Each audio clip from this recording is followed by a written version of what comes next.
Vamos abrir em Hebreus capítulo 11.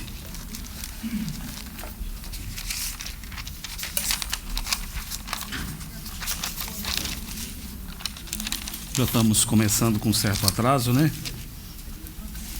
Em 10 minutos, vamos remir o tempo.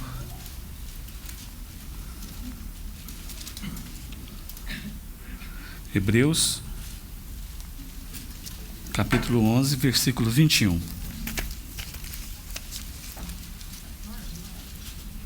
Hebreus 11, 21.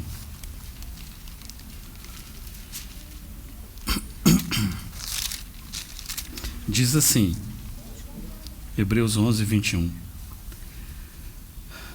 Pela fé, Jacó, quando estava para morrer, abençoou cada um dos filhos de José e, apoiado sobre a extremidade do seu bordão, adorou. Vou ler de novo. Pela fé, Jacó, quando estava para morrer, abençoou cada um dos filhos de José e, apoiado sobre a extremidade do seu bordão, adorou. Nos encomendamos a Ti, ó Deus Todo-Poderoso, nessa manhã. É um grande privilégio pertencermos à Tua família. E tudo isso por causa da obra consumada do Teu Filho, o Senhor Jesus Cristo. Sabemos que Ele é o Teu tesouro particular. E nessa manhã declaramos que Ele também é o nosso. Assim como o Senhor o ama e o Senhor tem nele todo o seu prazer, nós amamos o Teu Filho, Pai, e temos nele todo o nosso prazer. Ajuda-nos nessa manhã, seja no compartilhar, seja nos cânticos, nas orações, em tudo que fizermos. Ajuda-nos pelo Teu bendito Espírito a colocarmos todo o foco na pessoa bendita do Teu Filho, porque Ele é digno, e que ao final desse tempo Ele possa ter sido adorado, glorificado, porque Ele é digno. Louvado, exaltado seja o Teu nome. Oramos em nome do Senhor Jesus. Amém. Irmãos, semana passada eu comecei a compartilhar, e o meu texto foi ali em João capítulo 9. Naquele texto maravilhoso, notável, que é a cura do cego de nascença. O Senhor Jesus ali revela-se àquele cego como a luz do mundo, porque Ele diz, enquanto estou no mundo, sou a luz do mundo. Então Ele cura aquele homem que nasceu cego, aquele homem que estava fadado a viver todos os seus dias aqui nessa terra em total escuridão. Então o Senhor Jesus vem daquela maneira maravilhosa, e o Senhor Jesus tem aquele encontro com aquele homem, e a vida daquele homem nunca mais será a mesma. Agora ele é um homem de olhos abertos, agora ele pode ver, e uma das primeiras coisas que ele faz, uma das suas primeiras ações depois de ter os olhos abertos, o texto termina ali em João capítulo 9, versículo 38, diz, e o adorou. Quando o Senhor revela-se a ele, e ele entende então que o Senhor Jesus é o Filho do homem, o Filho de Deus, é aquele que lhe abriu os olhos, então o texto diz, ele disse, eu creio, e o adorou. E nós vimos que essa também é a nossa história.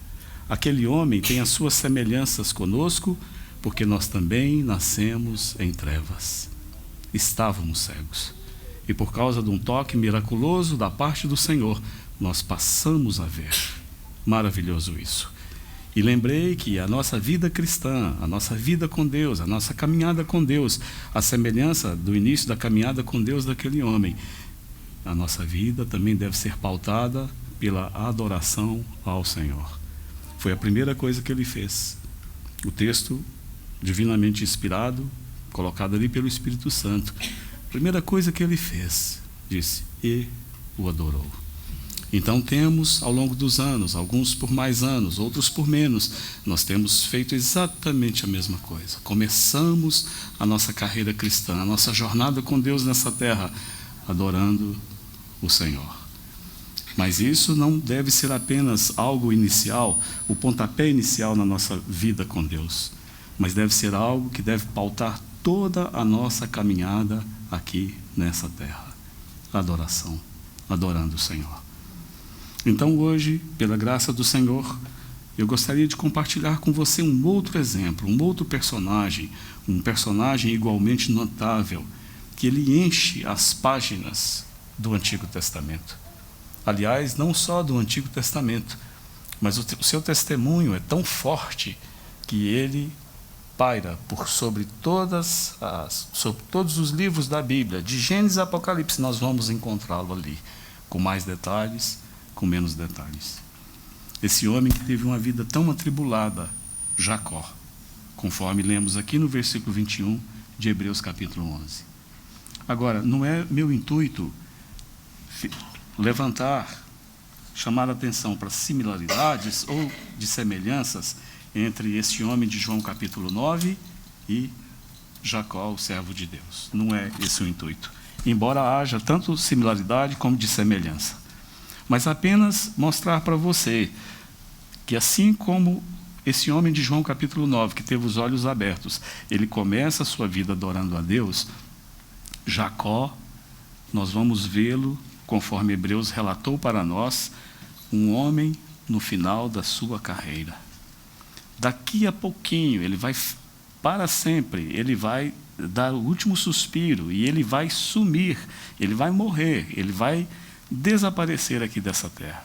Ele vai ser tomado pelo Senhor. Vai estar com o Senhor para sempre, onde ele tem estado durante tantos anos. Então, vamos vê-lo no final da sua vida. E vamos vê-lo exatamente na mesma posição que aquele homem descrito em João capítulo 9 começou a sua caminhada com Deus. Se aquele homem ali, no início, começa adorando ao Senhor, nós vamos ver Jacó, um pouquinho antes do seu último suspiro, vamos vê-lo exatamente nessa posição. Ele está lá adorando o Senhor. Agora, é interessante nós recordarmos a vida desse homem. A vida dele é tão excitante. A vida dele foi tão cheia de coisas. Começar pelo seu próprio nascimento. Nunca se ouviu falar de alguém que tivesse um nascimento tão espetacular como ele teve. Você se lembra que haviam gêmeos no ventre daquela mulher? E quando chegou a hora dela dar à luz, nasce o primeiro e o segundo vem logo em seguida, e ele está segurando o calcanhar do seu irmão. Porque ele já queria, mesmo sendo um bebê, um tenro bebê, ele já queria passar a perna no seu irmão. Ele queria ser o primogênito. E ao longo da vida dele, nós vamos ver como ele vai enganando e ele vai sendo enganado.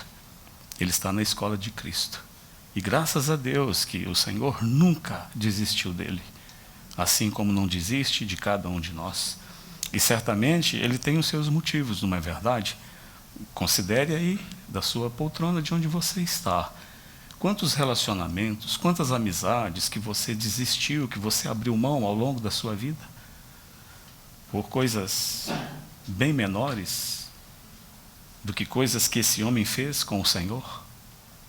Nós temos essa tendência natural e temos que lutar contra ela. Às vezes é mais fácil desistirmos uns dos outros do que perseverarmos, mas o nosso Deus nunca desiste. Lá em Hebreus ele diz que nunca nos deixará e nunca nos abandonará. Isso é maravilhoso demais para a nossa compreensão humana. Aquele homem, por muito menos, ele já poderia ter deixado de ser meu amigo, mas Deus nunca o deixou. É como se o Senhor fosse jogando esse joguinho com ele, fosse permitindo, fosse dando corda para ele, como a gente diz lá em Minas, né? Até que um dia o Senhor vai puxar essa corda e vai laçá-lo e vai prendê-lo completamente. Aquele homem, o seu testemunho negativo, o seu desejo de enganar, de passar a perna era tão forte que ali em João capítulo 1, versículo 47, são palavras do próprio Senhor Jesus. Quando o Senhor encontra Natanael, Natanael vem ao encontro do Senhor, o Senhor profere essas palavras em João 1,47. O Senhor diz: eis aí, e aponta para Natanael, um verdadeiro israelita em quem não há dolo, na nossa versão, né? Dolo é engano. Então, Lance Lambert sugeriu, ele disse que no original pode ser lido dessa maneira. Foi isso que o Senhor Jesus disse. Eis aí um verdadeiro israelita, em quem não há Jacó. Eis aí um homem, e nesse homem não tem Jacó nele. E imaginam um testemunho do próprio Senhor Jesus. Esse homem Jacó, que ele sem nenhum pudor, sem nenhuma dificuldade, mancomunado com sua mãe, ele investe contra a autoridade do seu pai e ele engana o seu pai. Ele passa a perna, porque esse desejo de enganar, de torcer, de ludibriar, de suplantar, de passar a perna, era forte demais nele. Então ele investe contra aquele patriarca, o seu pai, esse homem, um homem de Deus, separado de Deus. Esse homem, Isaac, o seu pai, que teve o privilégio, a honra de ser comparado, de ser um tipo do Cordeiro de Deus ali quando Abraão foi oferecê-lo em sacrifício. Você consegue imaginar um homem de tal quilate, de tal poder, e um pai que tinha autoridade sobre o seu filho ser enganado daquela maneira vil pelo seu próprio filho? Ele não tinha limites. E a vida dele, então, vai ser uma vida de muito sofrimento, porque na jornada da vida, na corrida da vida, nessa carreira que Hebreus 12 coloca para nós, que todos aqueles que estão servindo a Deus estão inseridos, nessa carreira, esse homem Jacó, ele vai tentando passar a perna em todos, para que no final, na linha de chegada, ele fosse o primeiro a colocar o seu peito ali e vencesse sozinho. Então, sua vida é marcada de muito sofrimento. Aliás, aqui está o segredo para que haja menos sofrimento na vida do cristão. É necessário que, o mais rápido possível, todos nós que professamos a nossa fé em Cristo, que nós nos rendemos a Ele totalmente e sem reservas. Que aprendamos a confiar nos desígnios e a crer e esperar na bondade e na misericórdia do Senhor. E fazermos os nossos planos segundo a vontade dEle. E nos entregarmos a esse Senhor maravilhoso e confiarmos nele com toda a nossa força, com toda a plenitude. Então esse homem, por um lado ele confiava, e por outro ele fazia os seus planos. E ele teve uma vida tão difícil. Eu posso resumir para você nessa manhã como foi a vida dele. E está muito bem exemplificada aqui por ele mesmo, quando ele está arguindo com Labão, o tio da sua mulher. Ele ficou 20 anos na casa daquele homem, quando ele passou a perna lá no seu pai, no seu irmão, e aí ele foge para Padã Arã, e ele fica ali 20 anos na casa do seu tio, a escola de Cristo. Talvez quando ele, talvez não, certamente eu posso dizer, sem medo de errar, quando a sua mãe, astuta como ele, ela faz os seus planos, e é resolvido que ele vai para lá, talvez na ideia dela e dele também fosse apenas uma viagem de férias. Vai sair de casa e vai para longe, e vai ser tão bom ali. Esse homem foi para o meio do sofrimento. E ali ele vai torcer e vai ser torcido por 20 anos. E aí, quando ele está voltando então para sua terra, que ele conversa com Labão, ele dá um resumo da sua vida. Ele diz assim,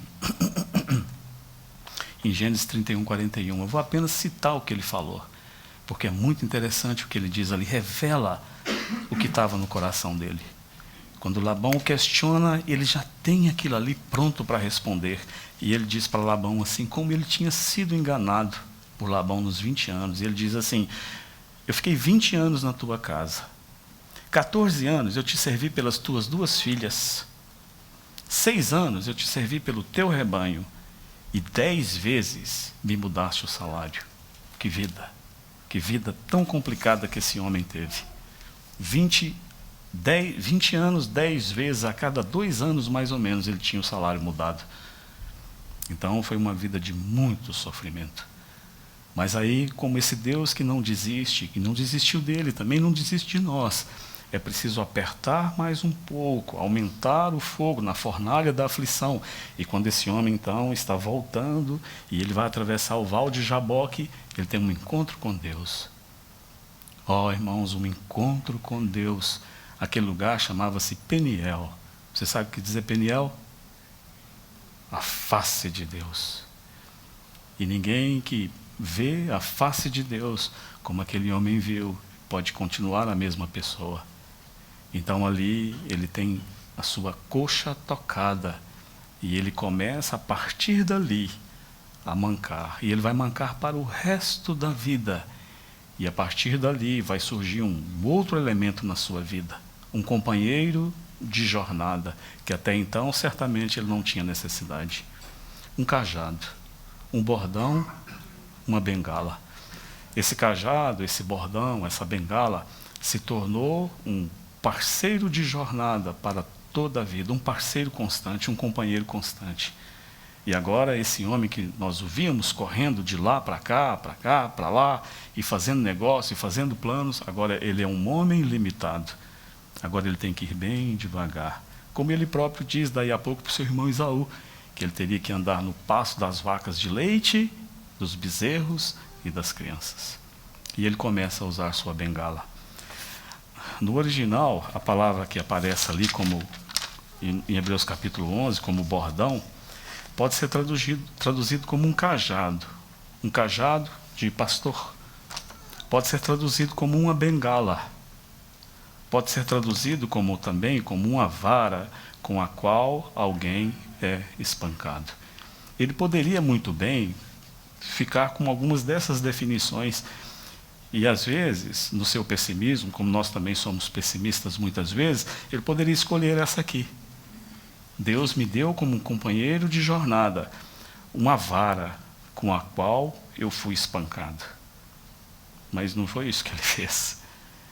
Porque essa tradução para cajado também, ela pode ter uma outra tradução que significa cetro real.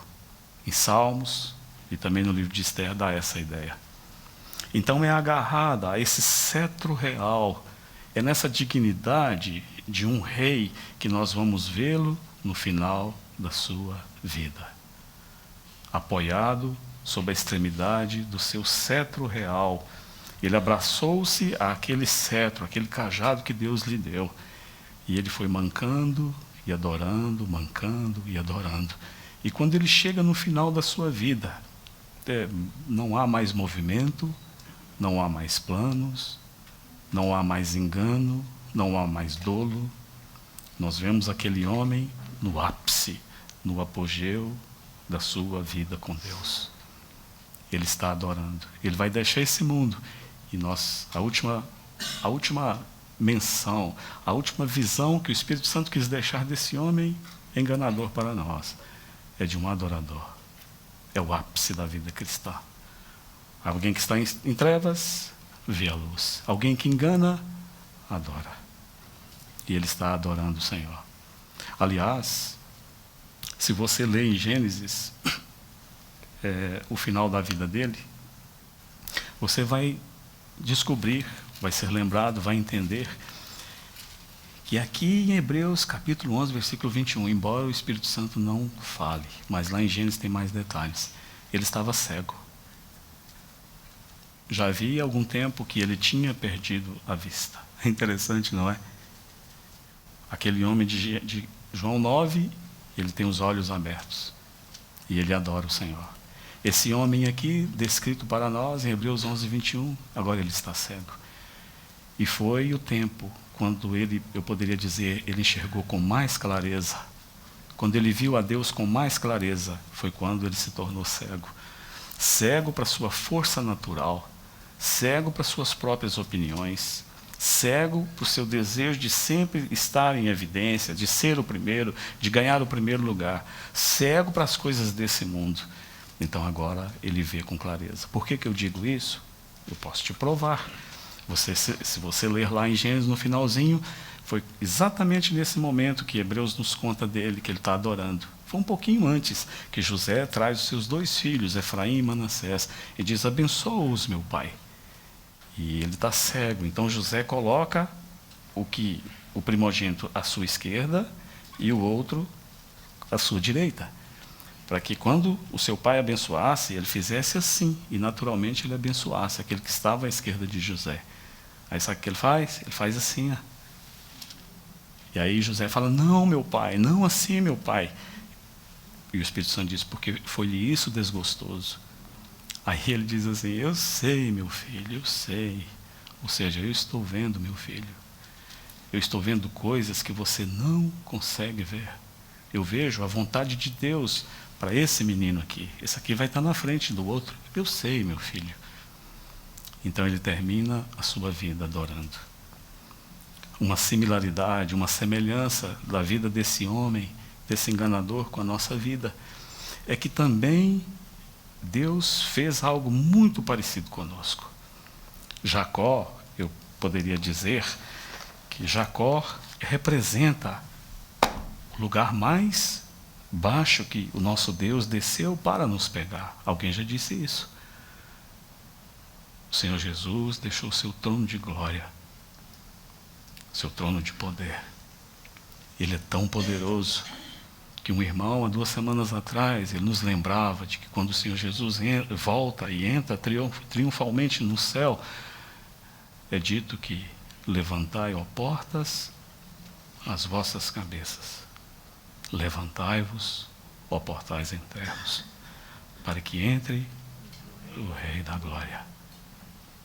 Esse Senhor Jesus, tão cheio de poder e glória, ele desceu dessa posição gloriosa e veio e nos buscou. Assim como Deus abaixou-se o mais possível e pegou esse homem, Jacó. Ele é um exemplo claro daquilo que o Senhor Jesus fez na nossa vida, irmãos. Deixando o seu trono de glória e abaixando aqui e vindo nesse mundo de trevas, nesse mundo de pecado, de contenda, nesse vale de lágrimas, nesse mundo perdido, caído, esse mundo de pecado, e achando-nos nessa condição vil em que estávamos, à mercê da nossa própria sorte. Conforme Isaías 9 diz, habitávamos em trevas. E Mateus, no capítulo 4, corrobora citando essa profecia. E o Senhor Jesus, que é o Rei da luz, a luz do mundo, vem e nos toma na condição em que estávamos. E nos tira dessa condição miserável em que nos encontrávamos. Mas não apenas isso. Não apenas isso o nosso Deus fez por Jacó, descendo o mais baixo que Deus podia descer para buscar um homem. Isso ele fez com Jacó. Mas alguém também disse que ele toma Jacó da sua posição mais baixa e o leva para a posição mais alta que Jacó poderia chegar. Israel. Você se lembra que Deus mudou o nome dele? De enganador, agora o Senhor o transforma em príncipe de Deus. Esse homem teve tal impacto que até hoje aí há um país, e um dos mais poderosos do mundo, e muitos valores, que leva o nome dele. Não foi exatamente isso que o Senhor fez conosco. Ele desceu do seu trono de glória, ele nos buscou, e ele nos levou para essa posição, para estarmos num dia como esse, numa manhã como essa, onde poderíamos estar também perdidos nos nossos negócios, nos nossos afazeres, com as nossas insignificâncias, enganando e sendo enganados. E o Senhor nos trouxe para essa posição de príncipes de Deus. Oh, isso é glorioso demais, não é verdade? Podermos nos assentar na mesa com o nosso Senhor. E nós, que não havia nenhuma dignidade, não havia nada, nem beleza, nada que pudesse atrair o amor do Senhor por nós. Mas o que Ele fez? Com diligência, com paciência, com perseverança. O Senhor veio e nos buscou. Amém. E agora estamos aqui. Não sabemos quanto tempo nos resta de vida, mas temos a oportunidade hoje de, a semelhança daquele homem de João 9, adorarmos também o Senhor. A semelhança desse homem descrito ali em Hebreus 11, 21, que terminou assim a sua vida. E que maneira gloriosa de terminar uma vida, não é verdade? Temos a oportunidade também de adorar o Senhor. Seja apoiado na extremidade dos seus problemas. Seja apoiado na extremidade das suas dores. Seja apoiado na extremidade dos seus sonhos, da sua tristeza. Mas adore ao Senhor. Vamos adorá-lo nessa manhã, porque o Senhor é digno. Ele foi digno da adoração de Jacó. Ele foi digno da adoração daquele homem ali, João 9. E quão digno o Senhor é da adoração dos seus santos. Então vamos adorá-lo. E que possamos, ao longo da nossa vida e da nossa jornada com o Senhor, mantermos sempre o foco nele, adorando em todos os momentos da nossa vida, permitindo ser tratados pelo Senhor na escola de Cristo, perseverando, andando com o Senhor nessa terra e adorando o Senhor. Jacó aparece ali, rapidamente ali em Hebreus capítulo 11, que muitos chamam de os heróis da fé. Particularmente, eu tenho um pouco de dificuldade em me referir a eles como heróis da fé. Homens e mulheres que simplesmente fizeram o que tinha que ser feito. Graças a Deus por eles. Mas naquela lista que Hebreus, o autor de Hebreus nos dá, se você quer chamá-los de heróis, eu poderia, por exemplo, citar para você Enoque, que é citado ali logo no início do capítulo 11. E qual foi o grande feito de Enoque? Andava com Deus. Eu posso citar para você também Noé. E qual foi o grande feito de Noé? Ele construiu uma arca. Eu posso dizer para você de Abraão. Ele deixou a sua parentela, a sua casa, a sua terra, e ele partiu para uma terra sem saber onde ia. Um homem de fé, um amigo de Deus. Aquele que não poupou o seu próprio filho, estava pronto para oferecê-lo a Deus. Eu posso citar para você Sansão. E imediatamente você vai lembrar dos feitos de Sansão. Posso citar para você Jefté, e posso citar muitos outros para você, o próprio Samuel. Mas se eu te pedir, me diga qual foi o grande feito na vida de Jacó. O que é que ele realmente fez? Talvez venha na sua mente os fatos negativos que ele fez, não é?